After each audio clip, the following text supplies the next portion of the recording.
o tayo yung napaglilingkuran. Paminsan, tayo yung nagsisilbi, tayo yung naglilingkod. Minsan naman, tayo po yung humihintay na mapaglingkuran.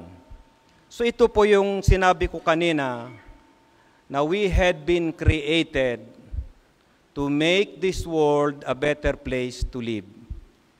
Narito po tayo, pinagkatiwala sa atin ng Allah, yung mga bagay dito sa mundo. Alam ba natin na hindi lang yung mga pagdadasal at pagsasamba ang responsibility natin ng mga Muslim.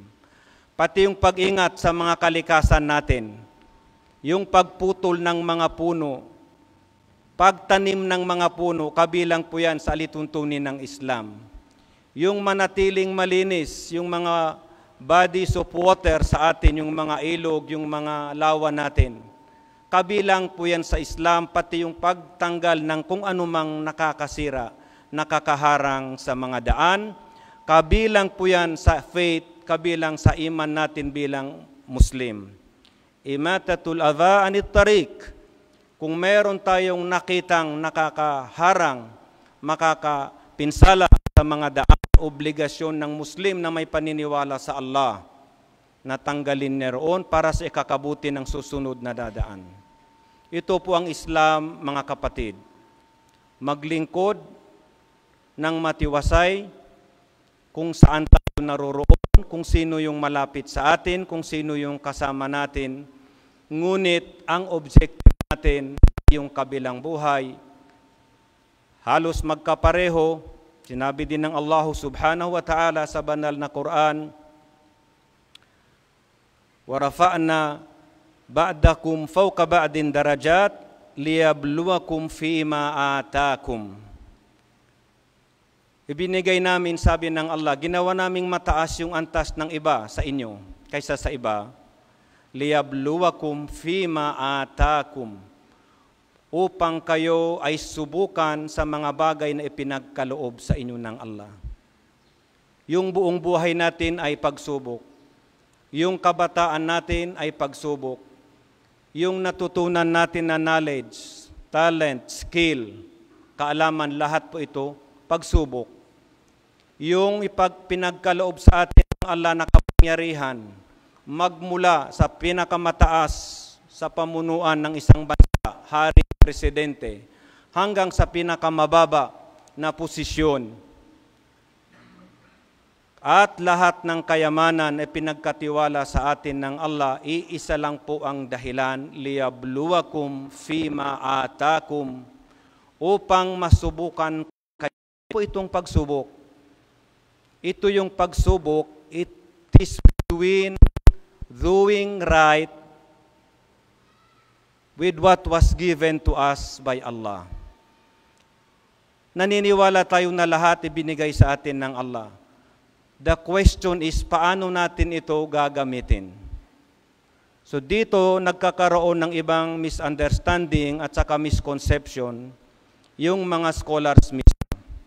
Ngunit napakaliwanag na ipinahayag ng Allah subhanahu wa ta'ala sa banal na Quran, وَابْتَغِي فِيمَا آتَاكَ اللَّهُ دَارَ الْآخِرَةِ وَلَا تَنْسَ نَصِيبَكَ مِنَ الدُّنْيَا وَأَحْسِنُوا كَمَا أَحْسَنَ اللَّهُ إِلَيْكَ إِلَى آخِرِ الْآيَةِ. Talata po ito sa banal na Quran. Hanapin mo, gawin mong layunin mo yung kabilang buhay sa pamamagitan ng mga bagay na ipinagkaloob sa iyo.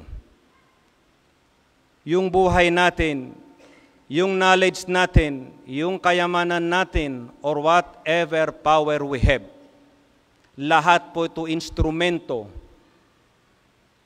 Tulad ng sabi kanina, para maglingkod, at ang napakalaking layunin ay yung walang hangganan, walang katapusang pamumuhay doon sa akhirat, sa kabilang buhay. Wala tansa nasibaka minad dunya. At huwag mong kalimutan, huwag pabayaan yung bahagi mo, yung role mo, yung papel mo sa mundo. So yung papel na yon, the role, yung part na sinasabi, la tansa nasibaka minad dunya. Huwag mong kalimutan yung share mo sa dunya. Ang wisdom po doon ng Allah subhanahu wa ta'ala, hindi niya sinabing huwag mong kalimutan yung mundo mo. Huwag mong kalimutan yung katiting na bagay na sayo sa mundo dahil napaka-dami po natin na nagmamay-ari dito sa mundo. Yung top 1,000 na richest person dito ngayon, halos 90% or at least 80% ng kayamanan dito sa mundo kita natin, nasa kamay nila. So kung ano man yung papel na ibinigay sa atin ng Allah, maging presidente, mambabatas, doktor, engineer, street sweeper, helper, lahat po ito may papel na gagampanan. So wag natin kalimutan na kanya-kanyang role, ngunit iisa lang yung dapat na paraan na daanan natin. Ahsin kama ahsanallahu ilaik. Maging matuwid, maging tama, maging maayos.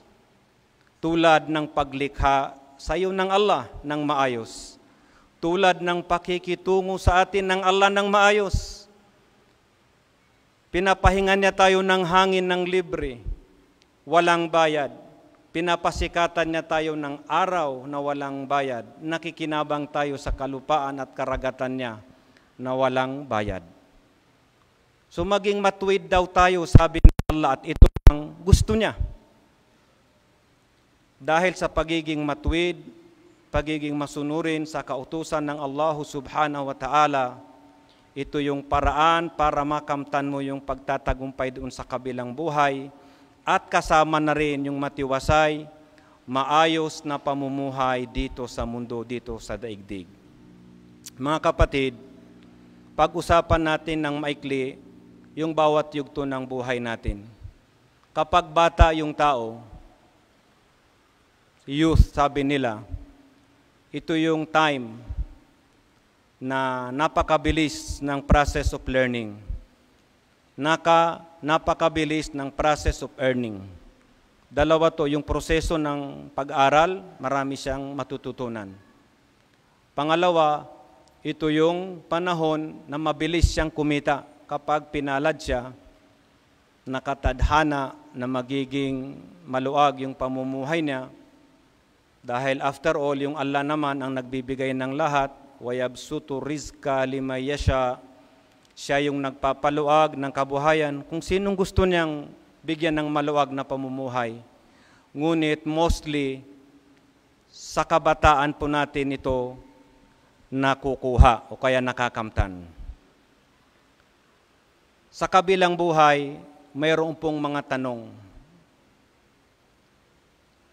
Mayroon po tayong lesson. It's either sa government or sa mga private na companies, merong tinatawag na accountability. Hindi na kailangang transparency, ngunit may tinatawag na accountability. Ano po itong accountability? Merong pagbibilang, paghuhukom, merong at least pagtatanong. Hindi ka pwedeng lumipat, hindi ka pwedeng sumapi sa isang agency unless mayroon kang proper na clearance. Ito po ay procedure sa civil service natin. Procedure po ito sa mga ibang private na company, at least mayroon kang employment certificate. Doon po sa kabilang buhay, sa tingin po ba natin, mag-i-enjoy na lang tayo dito ng 60, 70 years, tapos darating tayo doon na wala ring ganon? Ayon po sa ating mahal na propeta sallallahu alaihi wasallam, la yazalu qadama 'abdin yawmal qiyamah hatta yus'ala an arba. Walang makakagalaw, walang makakakilos doon sa araw ng paghukom hanggang hindi siya dadaan sa apat na mga katanungan. Kung dito po sa ating sistema, whether it is a private na mga institution o kaya sa public or government institution, walang movement sa loob ng bureaucracy, walang promotion, walang designation, walang appointment kung walang proper na clearance sa mga agencies na kailangan kunan ng clearance. Doon po sa kabilang buhay, hindi makakalusot yung isa sa atin. Fayus'al an shababihi fi ma'abla. Tatanungin siya kung saan niya ginamit panahon na malakas, malusog siya. Ito po yung panahon ng kabataan. So tayo na po ang magsasagot. Sagutin natin sa mga puso natin. Yung ang edad niya ay mahigit 40 na. Siya ang sasagot mismo kung saan niya ginamit yung kanyang kabataan. At ito rin yung magiging sagot doon sa harap ng araw ng paghuhukom. Araw na walang tutulong. Araw na hindi ka makasarili dito pero magiging makasarili ka doon. Dahil kitang-kita mo yung parusa at hirap ng buhay kapag hindi nalusutan yung mga katanungan. Wa yus'alu an umrihi fima afna. Tatanungin siya, where did you spend your whole life? Noong bata ka, noong matanda ka, noong naging pinuno ka, noong naging presidente ka, noong naging congressman ka, mayor, governor. Ito yung prime na buhay natin. Saan mo ito ginamit? Ayun na rin po ang sasagot. Dahil bawat isa sa atin sasagutin na ito, sarili niya mismo ang sasagot doon sa araw ng paghuhukom. At hindi lang po yan. May mga ginamit ka na mga bagay na ipinagkaloob ng Allah. An malihi min ayna iktasaba wa fima anfaqa. Itatanong din sa kanya yung kayamanan. Saan niya ito kinuha? Sa anong paraan kayo maman? Paano dumami yung ari-arian mo? Subhanallah. Kung sundin natin yung mga patakaran ng gobyerno na may tinatawag na SALN. Subhanallah. Statement of Account and Liabilities and Net. Siguro yun ang kahulugan niya. Bawat tagapaglingkod, sasabihin niya kung ano yung ari-arian niya. At kung sa susunod na taon mayroong idagdag, sasabihin niya rin ito saan at paano niya nakuha. Yung Allah subhanahu wa ta'ala, ang Panginoong Allah, na siya yung may kontrol sa lahat. Pwedeng gawing kanyang mayaman ngayon, pulubi bukas, pulubi ngayon, mayaman bukas. Wala kaya siyang karapatan na magtanong sa atin. Kaya itatanong niya, how did you acquire your wealth? And where did you spend your wealth? Saan mo? Sa anong paraan mo nakuha yung kayamanan mo at saan mo ito ginastos o ginamit? Pang-apat na katanungan, pwede nating sabihin hindi siya yumaman. Fayus'alu an ilmihi madha amila bih aw kama qala sallallahu alaihi wasallam.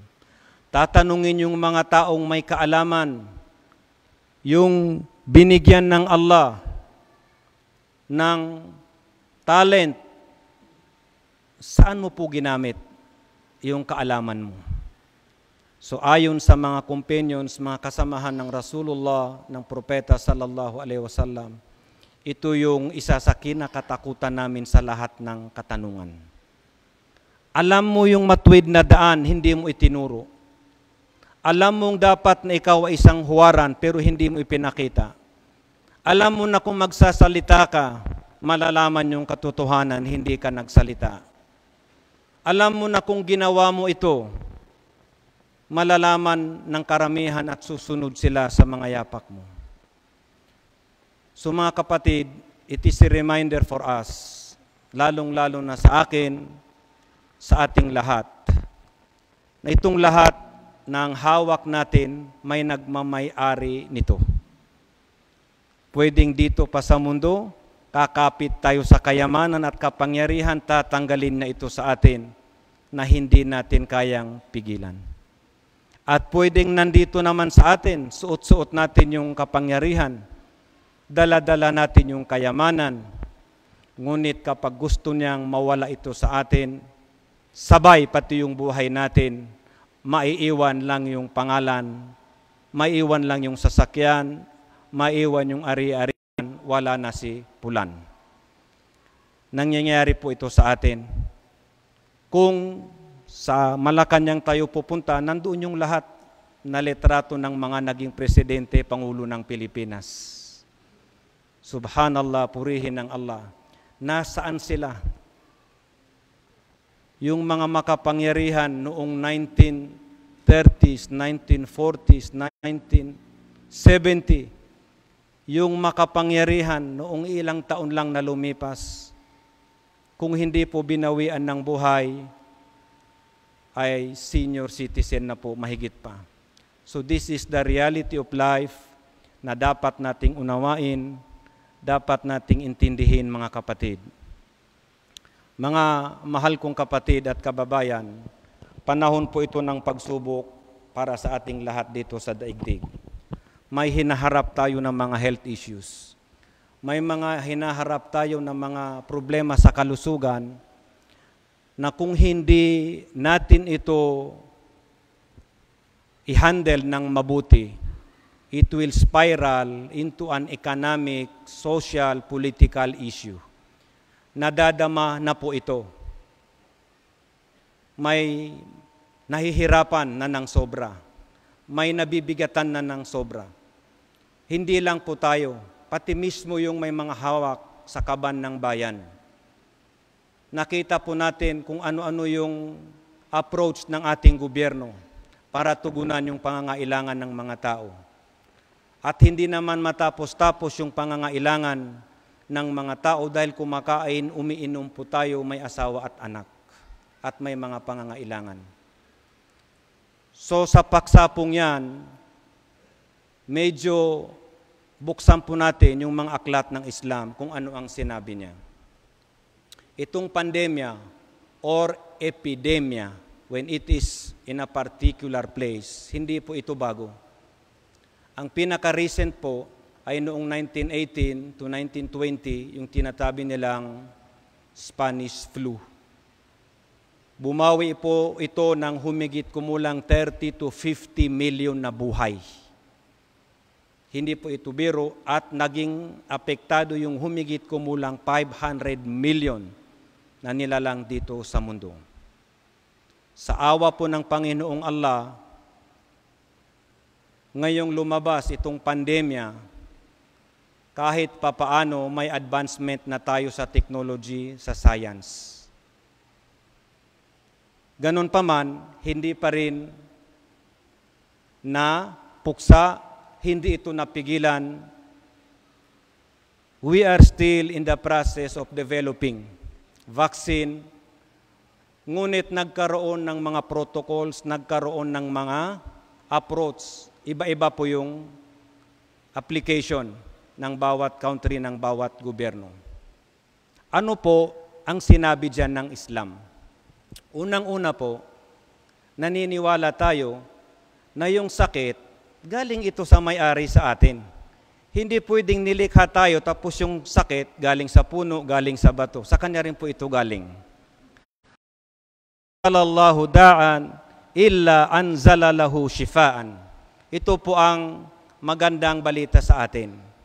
Walang sakit na galing sa Allah ang wala ring gamot na galing sa Kanya. Yung mga sakit ngayon, dati-dati napakahirap, ngunit it was discovered by exerting human talent. Yung paggamit po sa ating utak, gusto ng Allah yan. Kung tingnan natin yung mga talata sa Quran, la'allakum ta'qilun, la'allahum ya'qilun, para magkaroon sila, matauhan sila, matuto silang mag-isip. So alhamdulillah, sa kasalukuyan ngayon, on process. Ngunit alam po ba natin na 1,400 years ago, yung ating mahal na propeta, sumakanya nawa ang kapayapaan, sallallahu alaihi wasallam, binigyan niya ng health advice yung kanyang mga kasamahan tungkol po sa epidemic or pandemya. which was learned by Europe 200 years later. Ang gusto ko pong ipaalam ay ang relasyon ng Islam at saka science, especially health sciences. So maikli po yung oras natin. Ano ang sabi ng Rasulullah sallallahu alaihi wasallam? Idza sami'tum bi ta'uni bil ardin fala tadkhuluha wa idza waqa'a bi ardin wa antum biha fala takhruju minha. Aw kama qala sallallahu alaihi wasallam.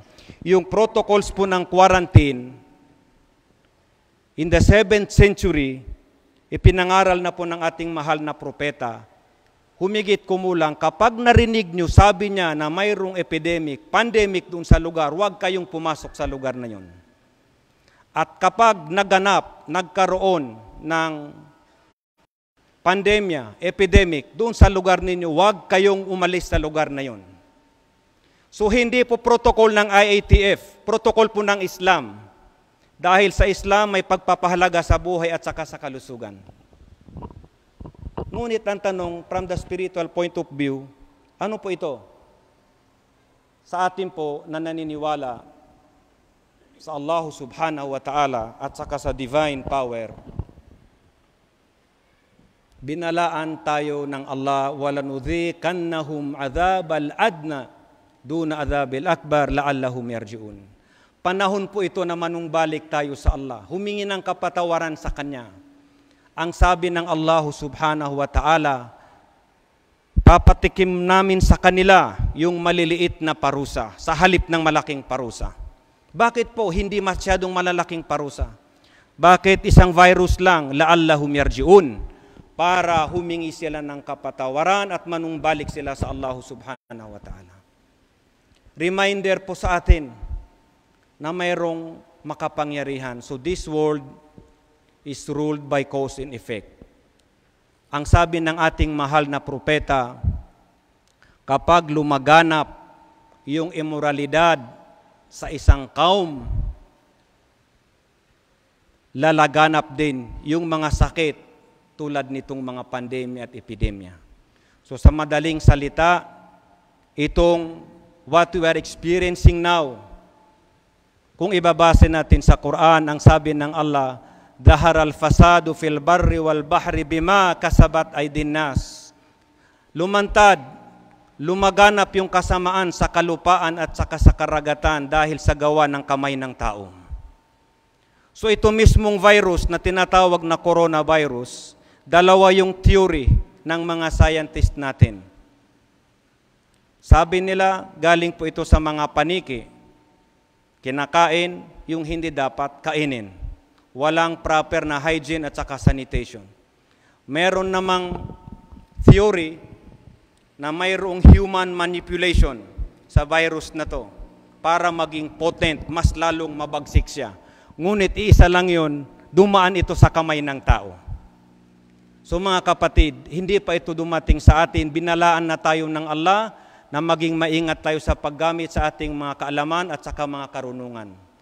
Instead na maging kapaki-pakinabang sa kapwa natin nilalang, baka yung isang stroke, isang kilos ng kamay natin, ng dila natin, magiging kapahamakan ito para sa kapwa natin nilalang.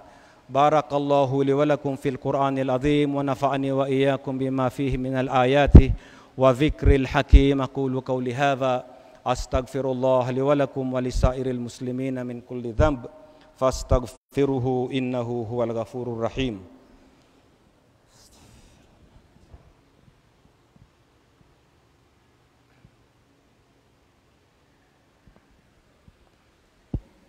Alhamdulillahi wahda wassalatu wassalamu ala man la nabiyya ba'da. Asyhadu an la ilaha illallah wahdahu la syarika lah wa asyhadu anna Muhammadan abduhu wa rasuluh. Mga mahal na kapatid at kababayan, yung pagkakataon natin para magpakita ng kabutihan ay napakaikli. Ngayon, binigyan tayo ng Allah ng napakatindi na pagsubok na kung sana gawin nating lesson ito para sa atin, matatauhan po tayo. nakita natin na economy is not in our hands. Marami pong mga multi-billion companies na they are suffering. Ano pa kaya yung nasa kalye lamang? So mga kapatid, napakaikli ng buhay, panahon po natin na yung mayaman, mayroong sapat na natitira sa kanya, ipagkaloob na ito sa mga nangangailangan. Yung nasa mga pamunuan, paglingkuran nila ng maayos yung kanilang mga pinamunuan. At magtiis, magtimpi po naman tayong mga taong nasa baba. Ito lang po, yung maliit na mga atraso, maliit na mga alitan, pwede natin itong ipagpaliban sa ngalan ng pagkakaisa at pagmamahalan. Manalangin po tayo sa Allah subhanahu wa ta'ala sa ikakabuti nating lahat at sa ikakaayos ng ating mga kalagayan. Inna Allah wa malaikatahu yusalluna 'alan nabi. Ya ayyuhalladhina amanu sallu 'alaihi wa sallimu taslima. Inna Allah wa malaikatahu yusalluna 'alan nabi.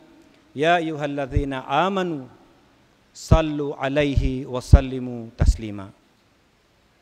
Batiin po natin at ipadala natin yung salat at salam sa ating mahal na propeta. Allahumma ighfir lil mu'minina wal mu'minat wal muslimina wal muslimat al ahya'u minna wal amwat. Allahumma irfa' ghadabaka wa adhabaka anna wa anzil alayna rahmatak ya rabbal alamin. O Allah, Panginoon namin, patawarin mo po kami ay makasalanan. Gabayan mo po kami dahil hindi namin natutunan yung aming mga pagkakasala hanggang ngayon. Gabayan mo po, Ya Allah, ang pamunuan namin sa aming mga probinsya, sa aming mga distrito. O Allah, gawin mo po kaming mga taong masunurin at may takot sa iyo at may habag sa kapwa, may awa sa kanyang kapwa. Allahumma arinal haqqa haqqa warzuqna ittiba'a wa arinal batila batila warzuqna ijtinaba. O Allah, ipakita mo sa amin yung katotohanan at masundan po namin yung pawang katotohanan. At makita namin yung mali na pawang mali at sumunod kami sa pag-iwas sa mga kamalian at mga masama. O Allah, kaawaan mo po kami. Mahina kami kung wala yung tulong mo. O Allah, wala kaming alam, ikaw ang higit na nakakaalam. Wala kaming kapangyarihan, ikaw ang may kapangyarihan at nagbibigay ng kapangyarihan sa aming lahat. Ito pong pagsubok sa amin, alam naming nasa sayo din po yung lunas. Ipagkaloob mo na po sa amin ng mabilis. Marami pong nagdudusa, marami pong naghihirap. Mas marami yung hindi namin alam na nangangailangan kaysa sa alam namin. At alam naming ikaw ang nakakaalam sa kalagayan nila. Kaya ikaw lang din, Ya Allah, ang lulutas. Ikaw lang din ang magbibigay ng solusyon sa lahat ng aming suliranin. Ibigay mo sa amin ang matiwasay na buhay dito sa mundo at matiwasay na buhay sa kabilang buhay. Rabbana atina fid dunya hasana wa fil akhirati hasanatan wa qina adhaban nar. Subhana rabbika rabbil izzati amma yasifun.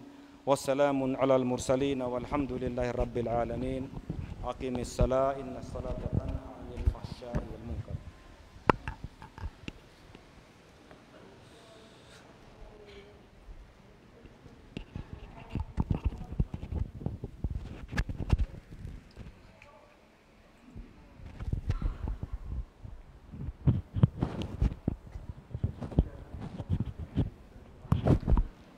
Manatili po tayo sa social distancing natin.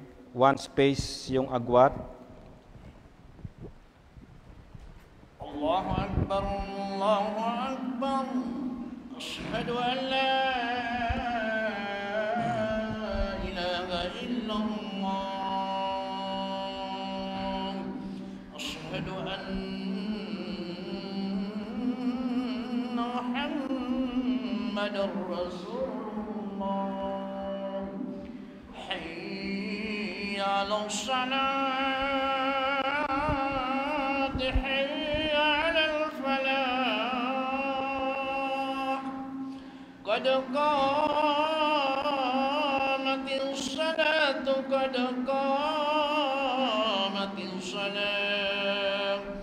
الله أكبر الله أكبر لا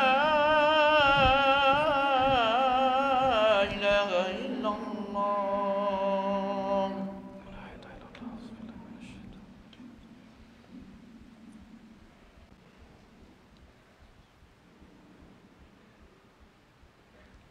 الله أكبر.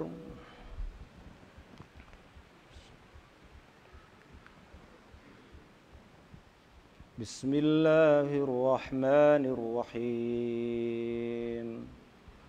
الحمد لله رب العالمين الرحمن الرحيم مالك يوم الدين إياك نعبد وإياك نستعين اهدنا الصراط المستقيم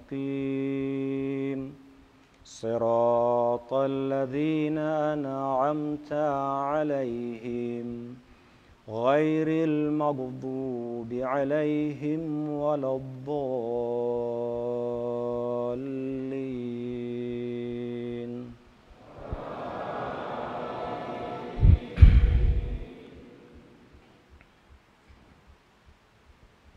سبح اسم ربك الأعلى الذي خلق فسوى والذي قدر فهدى والذي أخرج المرعى فجعله غثاء أحوى سنقرئك فلا تنسى إلا ما شاء الله إنه يعلم الجهر وما يخفى ونيسرك لليسرى فذكر إن نفعت الذكرى سيذكر من يخشى ويتجنبها الأشقى الذي يصلى النار الكبرى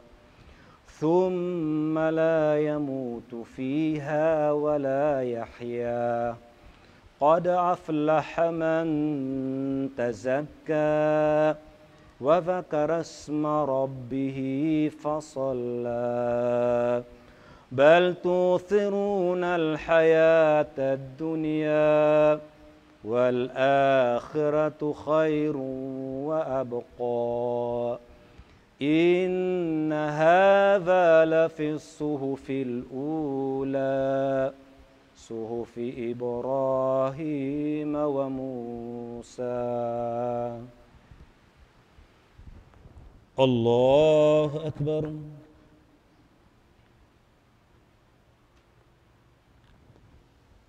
سمع الله لمن حمده.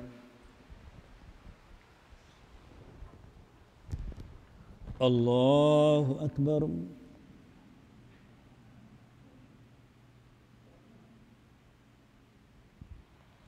الله أكبر.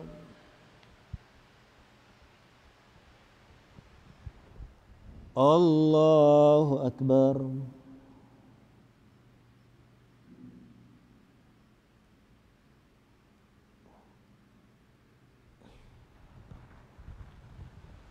الله أكبر. بسم الله الرحمن الرحيم الحمد لله رب العالمين الرحمن الرحيم مالك يوم الدين إياك نعبد وإياك نستعين اهدنا الصراط المستقيم صراط الذين أنعمت عليهم غير المغضوب عليهم ولا الضالين.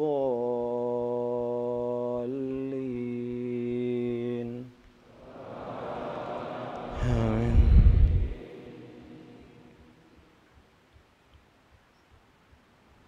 والتين والزيتون وطور سينين وهذا البلد الأمين لقد خلقنا الإنسان في أحسن تقويم ثم رددناه أسفل سافلين إلا الذين آمنوا وعملوا الصالحات فلهم أجر غير ممنون فما يكذبك بعد بالدين أليس الله بأحكم الحاكمين الله أكبر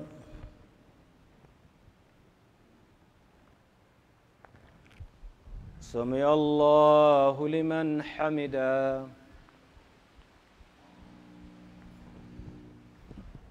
الله أكبر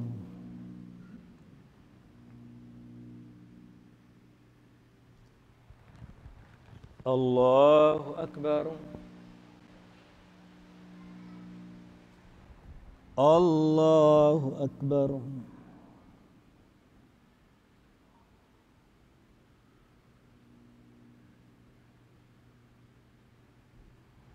الله أكبر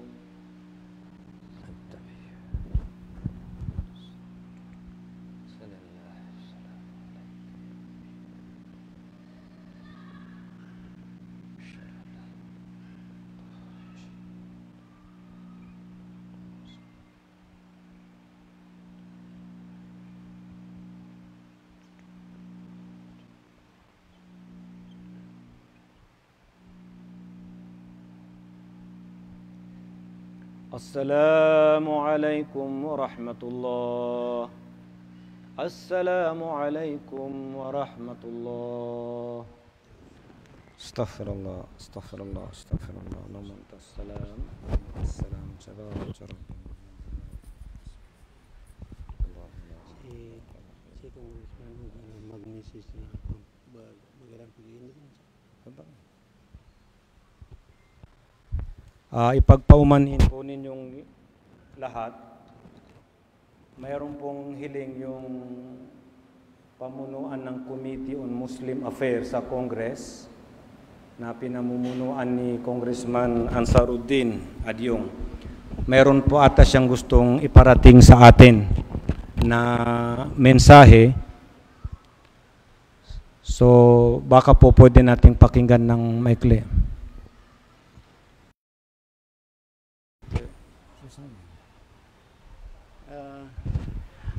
Ray, i-unmute mo ako para may ano ko, Ray. Kung naririnig mo ako, i-unmute mo ako tapos para ma-loudspeaker ko dito sa MOS. Sige po.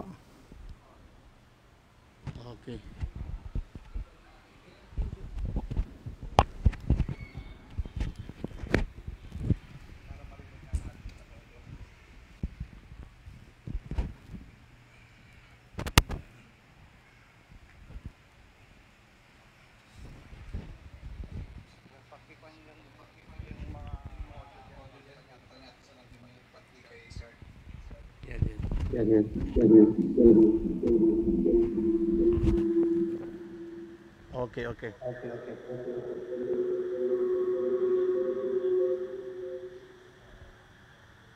Okay, Ray.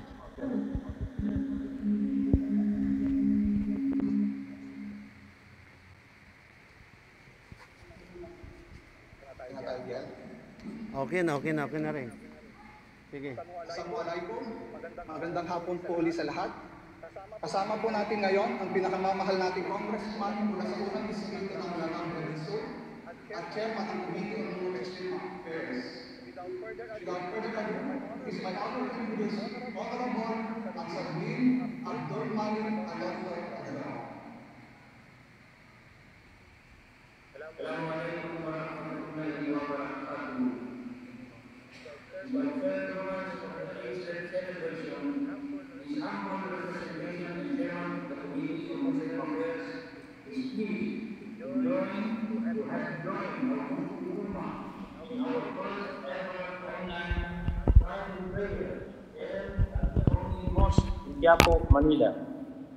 For the understanding of our non-Muslim brothers and sisters, Salat al-Jumu'ah or Friday prayer is the most important among the days in Islam where congregational prayers are held after a sermon in the pulpit. Muslims from all walks of life are enjoined to participate in the congregation of once a week as it is the venue to remind them of their duties and responsibilities as well as in keeping in touch with their fellow Muslims in their respective localities. The Committee on Muslim Affairs stands to work on relevant legislative undertakings to promote and uplift the well-being of all Muslim Filipinos in the country. Hence, I wish to extend our profound thanks to the administration of the Golden Mosque for this collaborative undertaking with the House of Representatives. Mga kababayan, sana po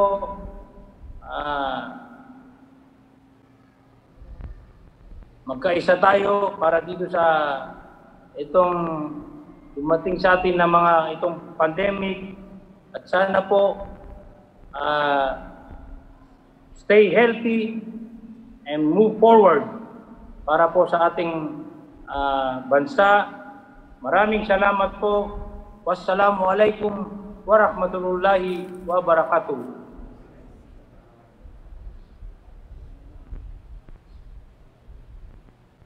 Maraming salamat. Waalaikumsalam warahmatullahi wabarakatuh. Meron lang po kami konting plaque para pasasalamat. Wala po sa Kongreso. Hello.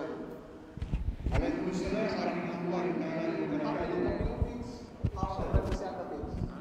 This certificate of appreciation presented to Honorable Saludin Abdul Malik Igadjong, Chairman, the Committee on Muslim Affairs, Representative, the First District, Lanao del Sur, for his valuable participation in the 2020 H-Rep Mass Celebration activity.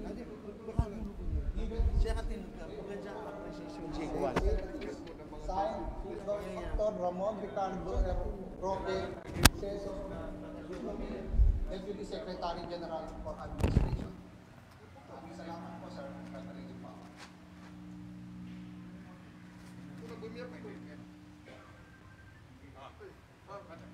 Meron din po kaming bibigay na certificate of appreciation para po kay Ma'am Abdul.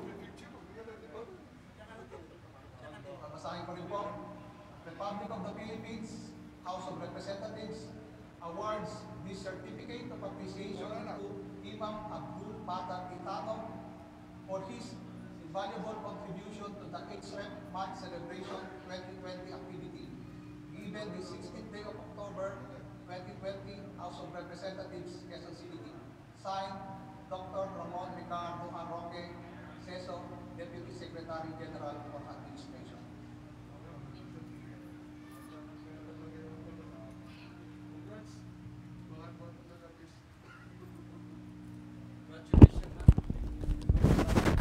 Sorry, anong susunod na ano natin? Oo. So, yun, mukha yata nalit yata si Presrehan at pwede ba natin sa representative niya dito? Oh, sige. Jalmin, ano siya Jalmin? Jalmin na? Ano siya Jalmin? Sani ko mo.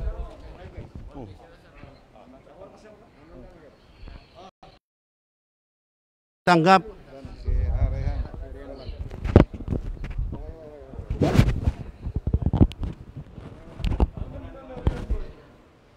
Kumusta ako?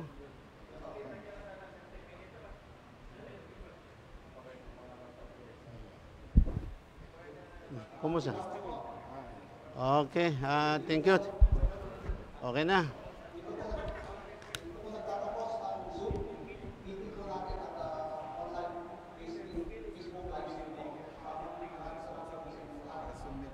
God bless all of you. Maraming salamat po sa inyo, sa nanonood at sa mga ating mga congressman. Andito po lahat, ang ating administration. Halika. Hoy. Halika po, siya ka man na rin. Ating president, nandiyan si Muhammad Ilyas at ang ating administrator. Andito. Lahat po ng mga concern dito sa Golden Mosque. Andito po at nanonood po sa inyong lahat. Especially sa ating mga congressman, sa ating mahal na sekretary ng NCMF. So maraming salamat po sa inyong lahat.